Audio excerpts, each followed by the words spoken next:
Good afternoon.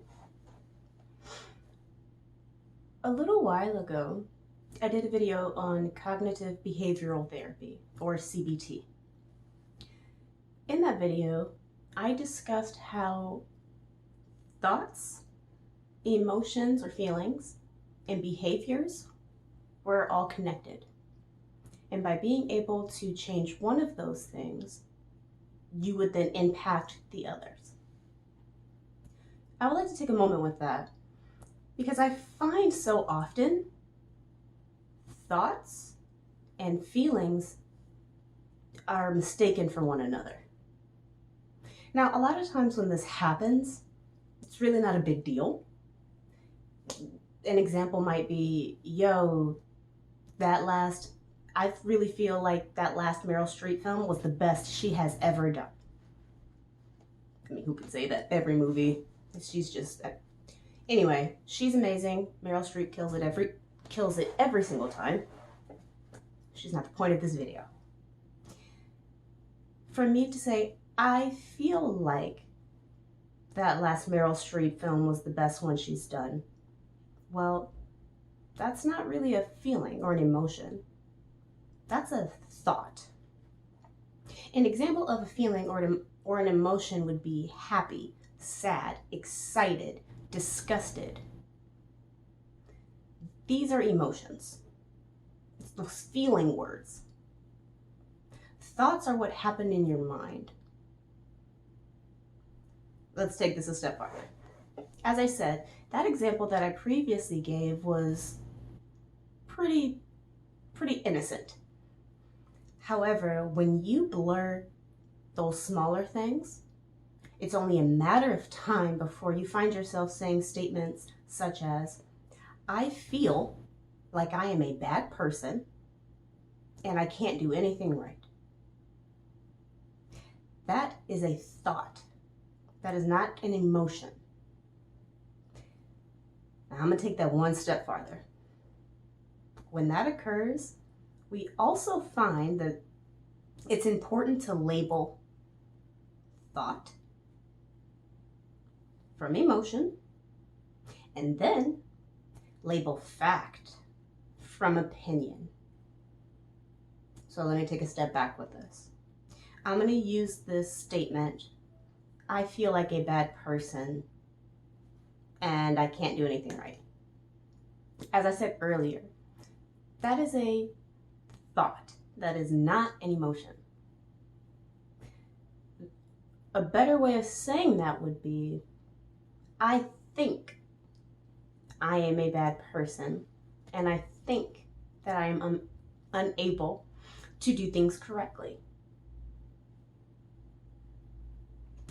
An emotive statement would be, I feel sad.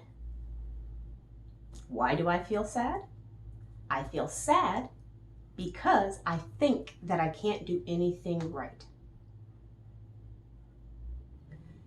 That next step would be looking at the statement of, I think I can't do anything right. And I would ask,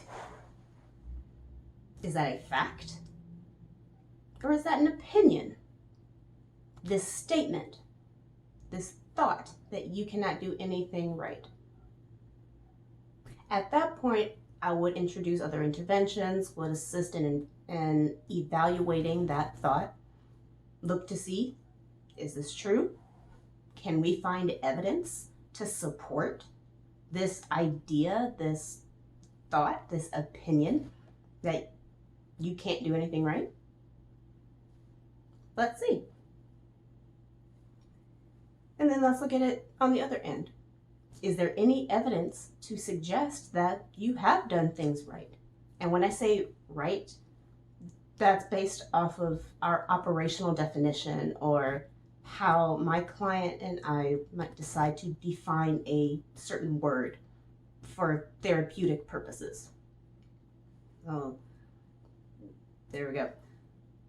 Defining and getting clarity in therapy, it's key.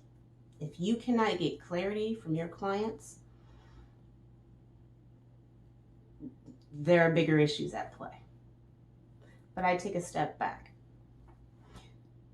Being able to label thought from emotion is very important because it's very difficult to then evaluate a statement where they're combined.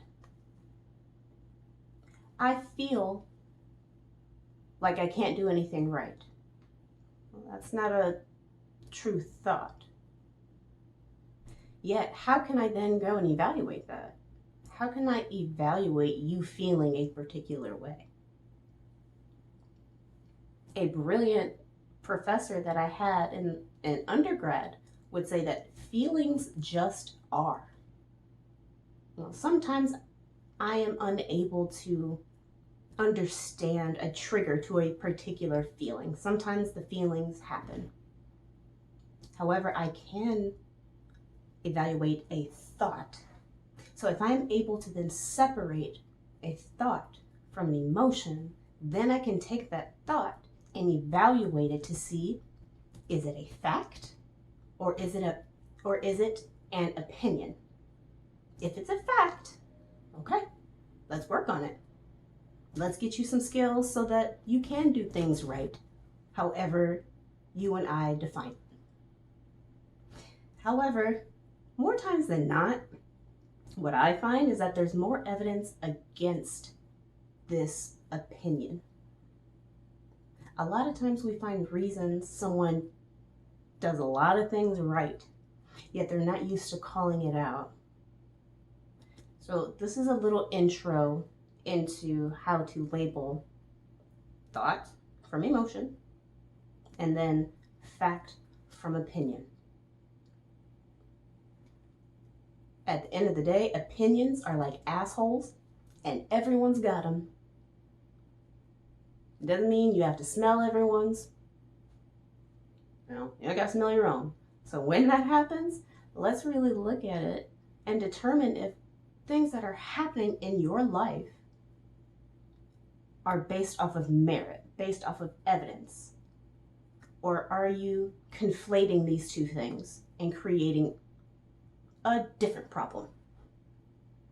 So thank you for spending time with me. Don't worry, there will definitely be more videos that encompass this idea because it's everywhere.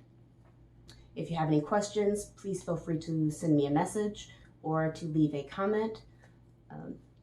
Please follow or subscribe depending on whatever medium you're using.